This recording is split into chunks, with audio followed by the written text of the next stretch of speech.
গরিব আর মধ্যবিত্তের কাছে দেশি মুরগি আগে থেকেই বিলাসিতা। গরিবের গরুর মাংস খ্যাত ব্রয়লার মুরগিও নিম্নবিত্ত ও মধ্যবিত্তের নাগালের বাইরে চলে যাচ্ছে দিন দিন। মাঠের অলরাউন্ডার আমি, আর ঘরের অলরাউন্ডার টাইলক্স।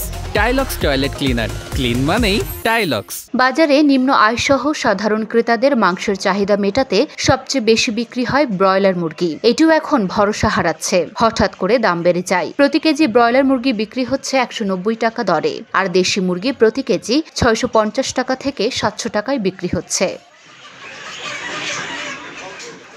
ছুটির দিনে বাজার করতে আসা অনেক ক্রেতা দাম শুনে তাই বিষণ্ণ মনে ফিরে যাচ্ছেন খালি হাতেই। ফিডের দাম বেশি হওয়ায় মুরগি উৎপাদনে খামারিদের খরচ বেড়েছে বলে দাবি বিক্রেতাদের। তাই চাইলেও দাম কমানো সম্ভব হচ্ছে না বলে জানান তারা।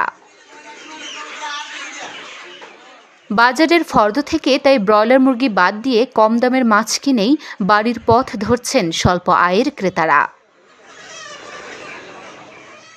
Luna Afroz Nipa, Dhaka post.